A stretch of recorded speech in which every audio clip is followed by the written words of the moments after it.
questão jurídica, né? Vamos falar sobre o alienista de Machado de Assis. Daí, na sequência, a gente tem como debatedor a Marjorie e o Emanuel e a Vanessa para fazer o fechamento, né? Então, o objetivo do Clube do Livro, enfim, é aprimorar a leitura, a escrita, até porque direito não é ciência única, é uma ciência multidisciplinar, tem que ter diálogo, principalmente com a literatura, né? Somente com a literatura a gente pode desenvolver mais. Então, por que a gente, em conjunto, aí na votação, escolheu o alienista? Eu acredito, assim, que, para quem não saiba, principalmente por ser Machado de Assis, né? Machado de Assis é o exemplo do Brasil que dá certo. Machado de Assis, ele era pobre, ele era mulato, o pai dele era uma pessoa que tinha interesse nas letras, mas era caseiro, e a mãe lavadeira de um senador de uma fazenda, mas o pai sempre teve interesse em ler os jornais, tudo mais, e o Machado de Assis, incentivado, diz a lenda, pela sua patroa, ele se tornou autodidata, né? Ele sozinho aprendeu diversas línguas, ele conversou com inúmeros países, né? Pessoas da Itália vieram conhecer e tudo mais, e o Machado de Assis, na verdade, falando um pouco da história dele, né? Ele acabou fundando a Academia Brasileira de Letras, ele é o fundador. E ele tinha embora não fosse jurista, ele tinha um respeito assim pelo direito, algo absurdo, assim.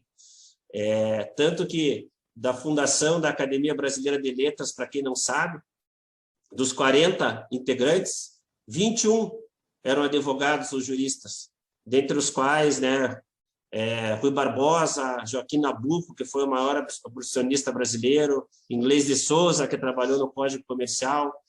E, coincidência ou não, a obra de Machado de Assis, para quem conhece um pouco, sempre ela é permeada por advogados, por juízes, por desembargadores e por políticos, né? E talvez um dos grandes pontos, se não o maior, é o alienista, né? Que eu sempre falo, clássico é aquela obra que nunca envelhece, e é o caso que eu acredito do alienista. Eu não quero falar muito para ouvir os demais, né? Mas o alienista, em recentes debates aí entre duas autoridades, chefe de poderes, um até indicou ao outro o alienista, né? E o alienista vem do personagem, o Simão Bacamarte, né?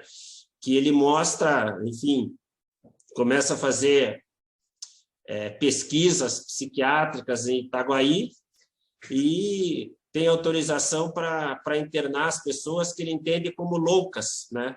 Daí que vem aquela história, loucos são os outros. E ele acaba internando 4/5 da população. Todo mundo está praticamente internado. Daí chega-se, tem a insurreição do Barbeiro, que acredito que a Marjorie vai falar um pouquinho, o Emanuel, eu não sei.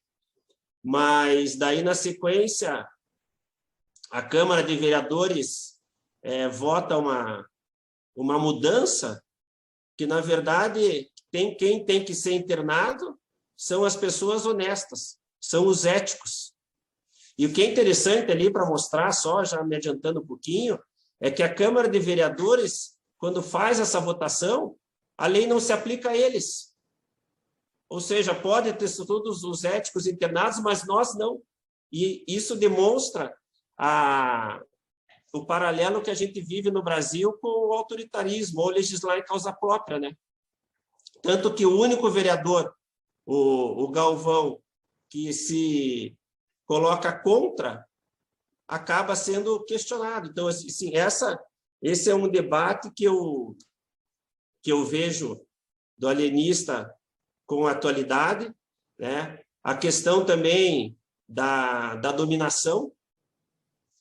O alienista, acho que traz todo o debate, na minha avaliação, vou deixar para vocês, quem leu, só pensar na questão da fake news, né? Você não pode pensar, você não pode divergir, tanto que o vereador que vota contra acaba sendo perseguido, né? E a questão da ética, porque No alienista, o Machado de Assis, né, ele, com respeito ao advogado, resolvem prender ou recolher o Galvão, né? Se me falha a memória, o Galvão, advogado, porque ele é ético. Mas o agente, antes de recolher, descobre que o Galvão defendeu um juízo e ganhou uma causa por um testamento falso. Então, ele deixa de ser ético. Mas será que a profissão de advogado não é defender todos? Você defender um cidadão só porque ele é beneficiário do testamento ético, você é advogado, deixa de ser ético? Não sei a resposta. Na verdade, a minha ideia aqui é só polemizar com vocês, mas eu adoro o alienista, né? Talvez, para mim, o melhor conto é exagero da literatura nacional, e principalmente o Machado de Assis, aí, pela lição que deu a todos, né? Tanto que o Raimundo Faoro, que foi presidente da OAB na época da ditadura, que tem os clássicos do Brasil, ele era, enfim, um leitor, um seguidor, um estudioso do Machado de Assis. Então, são essas reflexões que eu faço aqui no início e passo a palavra para a Marjorie. Boa tarde, pessoal. Tudo bem? Estão me ouvindo bem? Antes de tudo, eu queria agradecer ao Dr. Tuco pela indicação. Excelente livro. Foi uma leitura, apesar de... Eu estava até conversando com a Ana, que um livro tão curto, como que ele conseguiu trazer tanta informação, tanta história, e apesar dessa densidade, ainda assim a gente lê com uma certa leveza. Machado de Assis, né, espetacular. Em relação às reflexões que eu tive durante a leitura, para além da crítica, que inclusive a doutora Vanessa apontou no grupo, referente à ciência, ao cientificismo, como a ciência, se usada a partir de fake news, consegue segregar as pessoas. Tudo isso, claro, me chamou a atenção, mas como outras pessoas vão falar, eu vou apontar o que me chamou mais atenção. Em relação à rebelião, a gente percebe como as pessoas necessitam de um líder para salvar o que está acontecendo. Enquanto o errado está acontecendo, as pessoas tendem a se manter inertes. Apesar dos absurdos, até ninguém parece ter a coragem de levantar a voz e dizer, eu vou peitar isso daí. E é o que até a própria esposa do alienista, quando ela recebe essa informação, ela fala, não vou falar nada, disfarça, começa a perguntar das roupas e tudo mais, e acontece com ela. Ela mesma depois vai para a Casa Verde. E é aquela história, né? Acontece com alguém, eu não dou bola. Acontece com outra pessoa, eu não dou bola. E quando acontece comigo, ninguém vai dar bola. Então, assim, quando uma pessoa toma a posição para falar, eu sou líder e vou contestar isso daí, as outras seguem, as outras tendem a seguir pensando que sim, essa é a salvadora da pátria, esse é o salvador de tudo.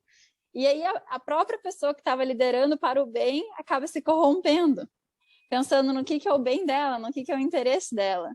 E depois o poder só troca. Vai uma outra pessoa falando, não, aquele ali está errado e esse é o novo salvador. E a gente percebe como não digo nem o nosso país, o mundo hoje, várias nações estão reféns desse pensamento, de que a gente precisa de um salvador, enquanto todo mundo fica inerte vendo as coisas erradas acontecerem, quando na verdade não é um salvador. Deveríamos todos, né, exigir e incentivar que a população como um todo, não digo a sociedade, mas porque a sociedade está em constante mudança, né? Mas as sociedades criem uma conscientização em relação ao seu dever, enquanto cidadão, enquanto coletivo. Então, foi mais... sei que há outras críticas, mas eu tenho esse viés político um pouco enraizado, então eu sempre procuro, foco, querendo ou não, nesses pontos, e foi uma reflexão que eu tive durante a leitura. Obrigada pela atenção, pessoal. Obrigado você. O Emanuel? Boa tarde, doutor. Boa tarde a todos. Conseguem me ouvir bem? Sim.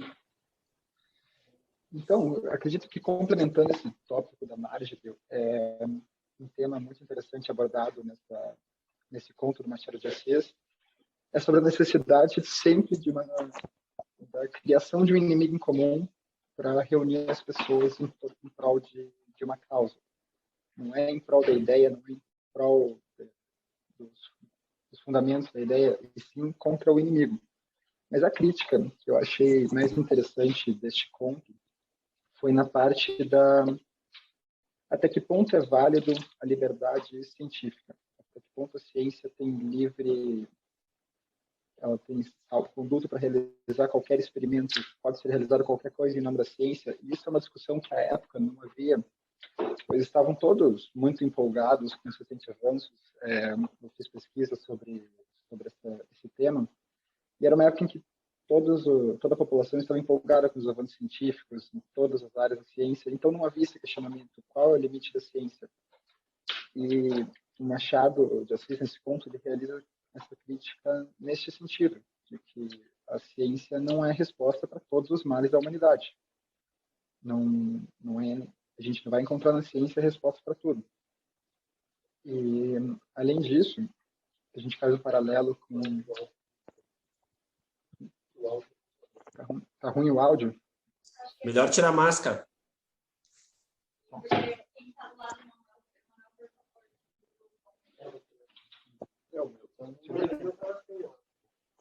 Então, agora está melhor? Melhor?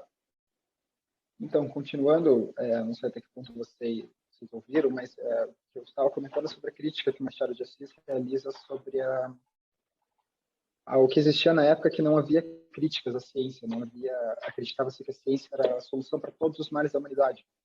A gente viu em diversas ocasiões do século XX, no decorrer do século XX, seja através da legitimação dos experimentos do Holocausto, seja através da invenção, digamos, de bombas atômicas, que a ciência não é a resposta para tudo. E houve essa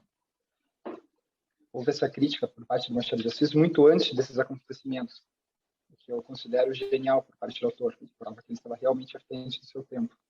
Eu acredito que o ponto que eu mais achei interessante é sobre essa crítica à ciência de forma... Não uma crítica à ciência, uma crítica à falta de crítica à ciência, digamos.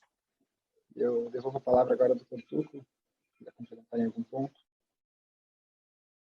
Obrigado, Emanuel. Então, vou passar para a Vanessa aí, fazer as considerações, se alguém mais quiser fazer uso, ou fazer o fechamento aí, né, Vanessa? Então, boa tarde a todos. Continuando aqui pelo Emanuel, depois a gente ainda tem a Daniele para ouvir. O que eu queria colocar, né, puxando do Emanuel, é o seguinte: aqui a gente fala em ciência, mas a verdade não é a ciência em si, né? É um médico. Então, o Emanuel colocou muito bem quando ele fala que existia uma crítica na época, bem porque é o momento do positivismo, né? É a ideia científica. E é bem interessante esses paralelos, porque se você pega o Barbeiro, ele está com ideias revolucionárias e iluministas, né? Ele se baseia na Revolução Francesa para criar a mini-insurgência dele. Então, eu acho que o muito interessante é a questão do próprio Simão, ele usando o discurso científico para colocar ideias dele, né? Na verdade, ele está testando ideias que não são comprovadamente científicas. E o que eu mais gostei foi justamente o que o Tuco colocou no começo, que primeiro você coloca todo mundo que você acha louco, e daí já vai muita gente, porque a noção de loucura é uma noção muito maleável. Tanto que a esposa dele, porque não conseguia escolher entre 2 colares, vai para a Casa Verde. Mas depois ele chega à conclusão que se todo mundo é louco, então quem está errado são os sãos. Então vamos pôr quem é são, porque se eu coloquei quase a cidade inteira e é louco, então quem está errado aqui não é louco. E daí ele coloca, e daí para a pessoa poder sair de dentro, ela tem que mostrar que ela não é sã. Que é o caso, por exemplo, que ele vai de pouquinho tentando ver o caso que o Tuco citou até da pessoa que ele achava que era séria, tinha honestidade, e depois descobre que não está, então ele pode sair. E no final, ele vê que quem tem que entrar é ele, mas o que me chama a atenção é a prepotência dele, porque ele se coloca como uma pessoa centrada, perfeita, e daí ele mesmo se isola como se ele tivesse dissociado daquela sociedade. Então, o que eu acho talvez que seja também interessante é colocar a falta que as pessoas têm, às vezes, de senso crítico e de autocrítica. Isso tem tudo a ver com esse momento, né, que a gente vive. Autocrítica em relação aos outros e principalmente de empatia, de se colocar no lugar do outro. Então, muitas daquelas loucuras que eram consideradas loucuras, na verdade, eram sofrimentos da pessoa, como o jovem que ficava declamando, que sofreu de amor. Então, isso que eu acho importante. Eu acho que a gente vive momentos sombrios pela falta de empatia, pela bolha que se formou, né? É uma polarização e parece que você tem que ficar preso numa ideia e você não pode ver o resto. Sendo que a gente, na verdade, tem que pensar que mesmo a nossa ideia, ela tá sensível às críticas. Eu vi um estudo sobre rede social, que todo mundo conhece, que, na verdade, à medida do que você vai lendo, vai aparecendo coisas para você, né? Todas as redes são assim, a gente vê lá aqueles videozinhos no Instagram, e daí o estudo dizia o seguinte, que isso é pior, porque você está sempre trabalhando nas redes sociais com opiniões de quem você gosta, vendo as coisas que você gosta. E você exclui todo o resto. E isso é muito problemático. Você fica numa bolha das pessoas que você gosta das opiniões, e você não sai disso. Sendo que, na verdade, a diversidade é a opinião do outro, porque a gente não está totalmente correto. E eu acho que no livro ficou muito interessante, porque as pessoas são internadas à medida que ele muda de ideia. E ele não entra no sofrimento, ele não vai a fundo para internar. É uma coisinha ou outra, a pessoa já vai internada. Então, talvez, o que mais me chamou a atenção é isso, superficialidade, falta de empatia e uma grande prepotência do personagem principal. Eu acho que agora a Dani quer falar alguma coisa. Dani, vou passar para você.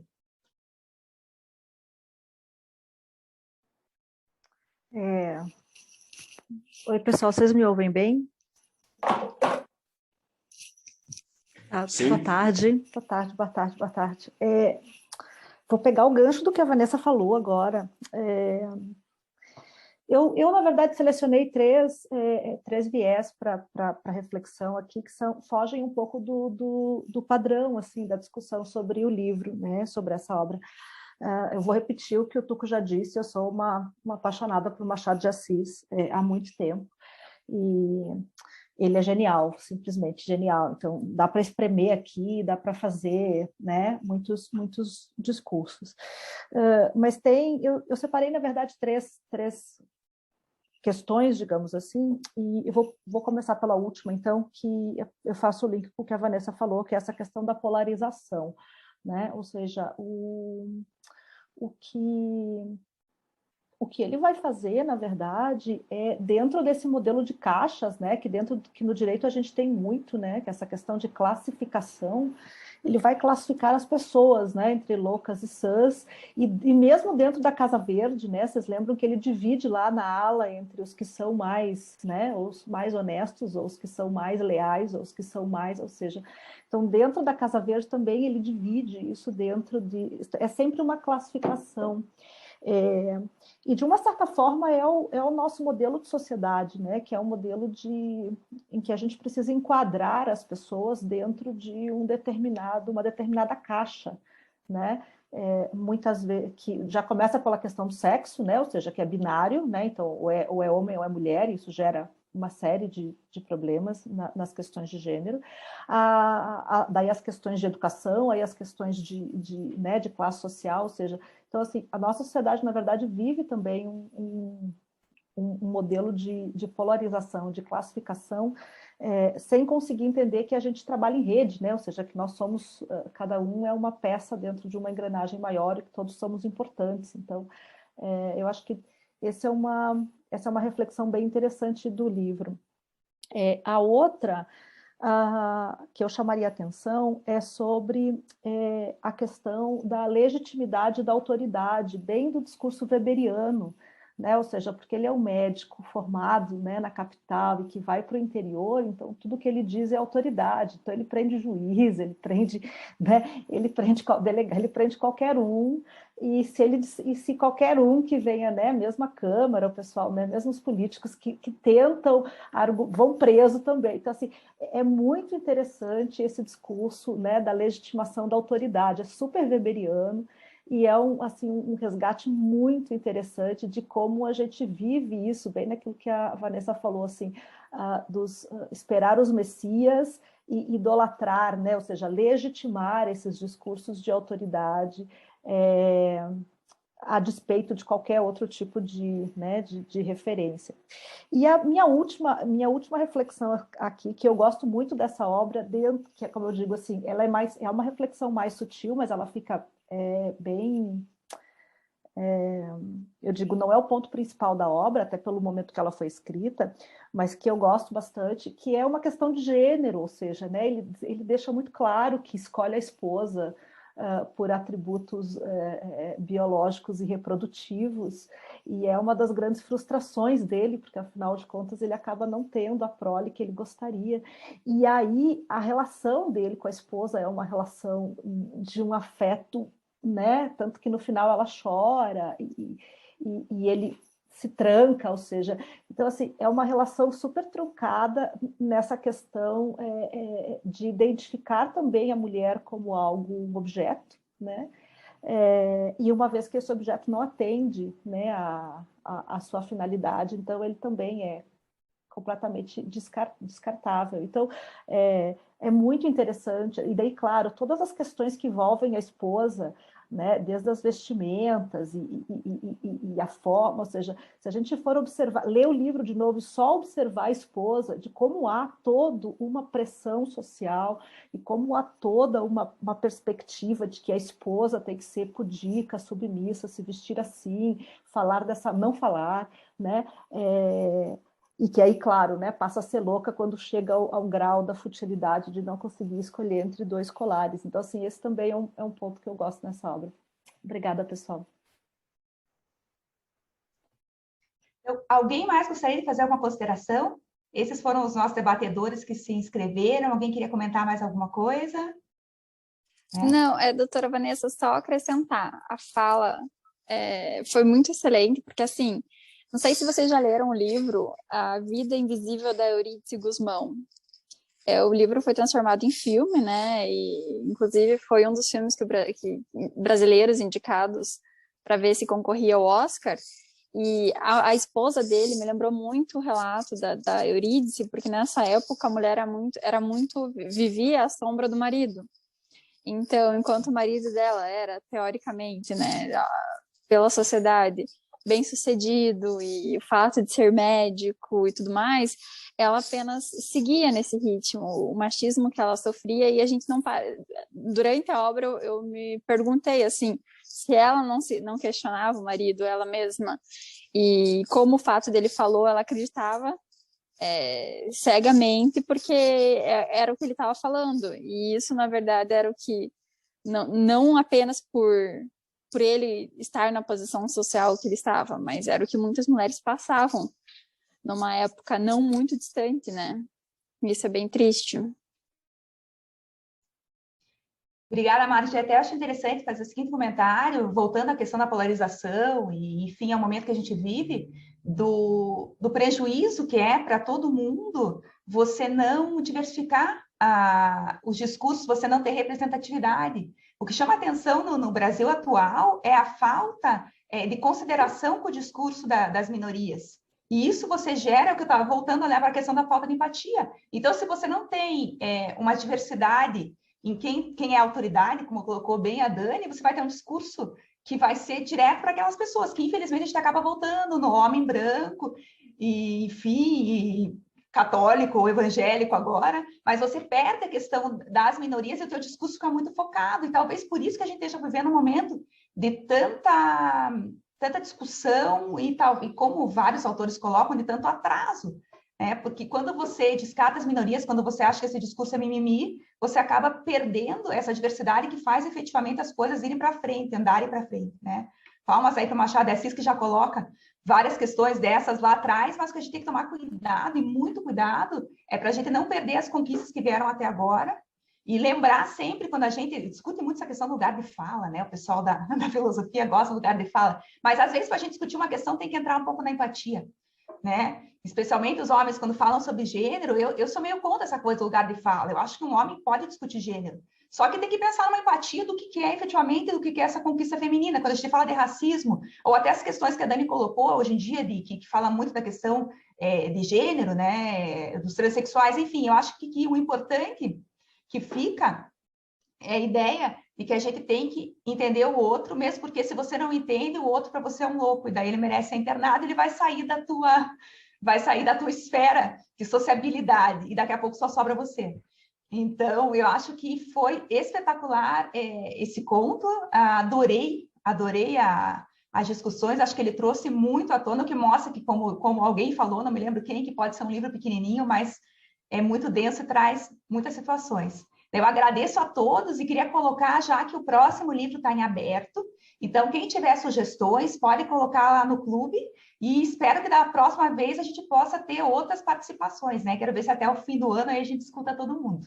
Muito obrigada a todos. Beijo para vocês. Boa semana, pessoal. Tchau, tchau.